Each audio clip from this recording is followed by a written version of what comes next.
was 18 years old when I got married.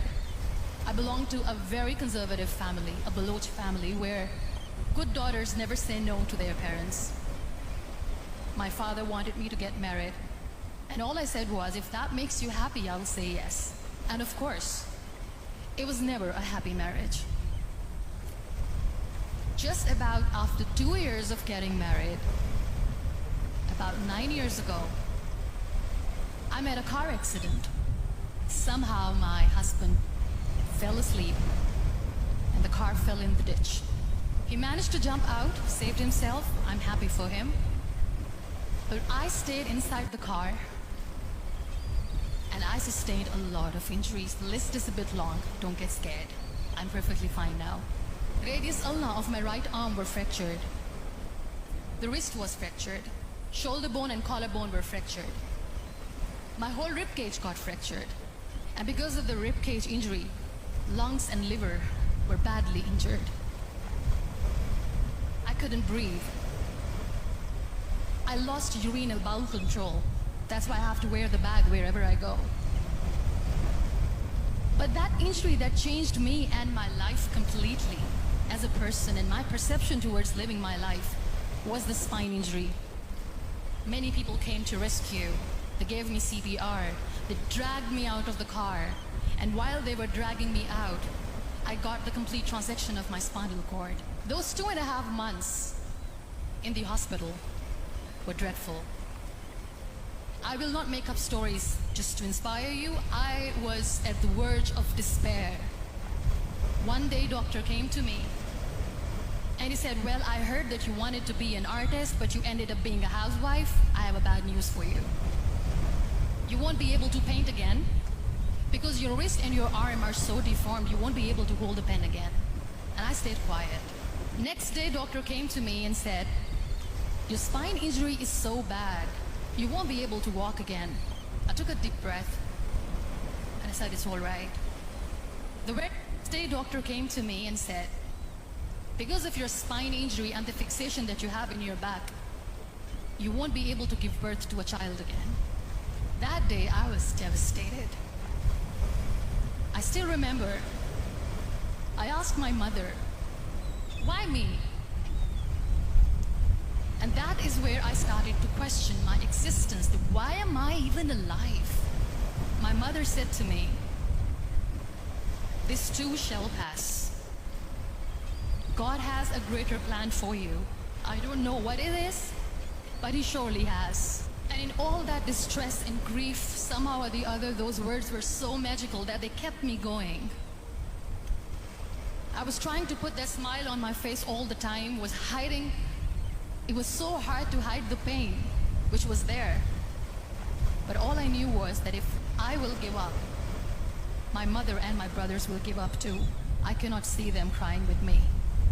So what kept me going was, one day I asked my brothers, I know I have a deformed hand, but I'm tired of looking at these white walls in the hospital and wearing these white scrubs. I'm getting tired of this. I want to add more colors to my life. I want to do something. Bring me some colors. Bring me some small canvas. I want to paint. So the very first painting I made was on my deathbed, where I painted for the very first time. It was not just an art piece or just my passion. It was my therapy. What an amazing therapy it was. Without uttering a single word, I could paint my heart out. I could share my story. People used to come and say, what lovely painting. So much color. Nobody could see the grief in it. Only I could. And that day I decided that I'm going to live life for myself. I am not going to be that perfect person for someone. I am just going to take this moment and I will make it perfect for myself. And you know how it all began? That day I decided that I'm going to fight my fears. We all have fears. Fear of unknown, fear of known, fear of losing people, fear of losing health, money. We want to excel in career, we want to become famous, we want to get money. We are scared all the time. So I wrote down one by one all those fears, and I decided that I'm going to overcome these fears one at a time. Do you know what was my biggest fear? Divorce. I couldn't stand this word. I was trying to cling on to this person who didn't want me anymore, but I said no. I have to make it work. But the day I decided that this is nothing but my fear, I liberated myself by setting him free. And I made myself emotionally so strong that the day I got the news that he's getting married, I sent him a text that I'm so happy for you and I wish you all the best. And he knows that I pray for him today.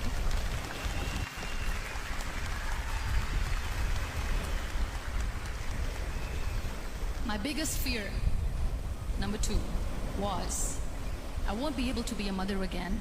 And that was quite devastating for me. But then I realized there are so many children in the world, all they want is acceptance. So there is no point of crying, just go and adopt one. And that's what I did.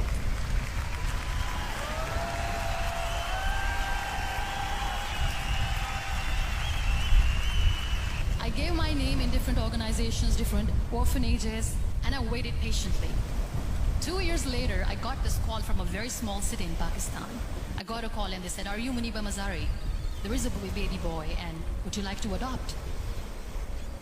And when I say yes, I could literally feel the labor pain. I said, yes, I am going to adopt him. I am coming to take him home.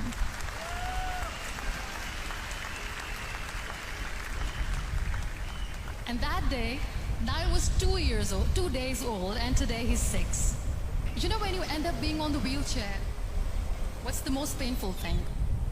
That's another fear that people on the wheelchair or the people who are differently able have in their hearts, but they never share. I'll share that with you. The lack of acceptance. People think that they will not be accepted by the people because we, in the world of perfect people, are imperfects. So I decided that instead of starting an NGO for disability awareness, which I know will not help anyone, I started to appear more in public. I started to paint. I always wanted to.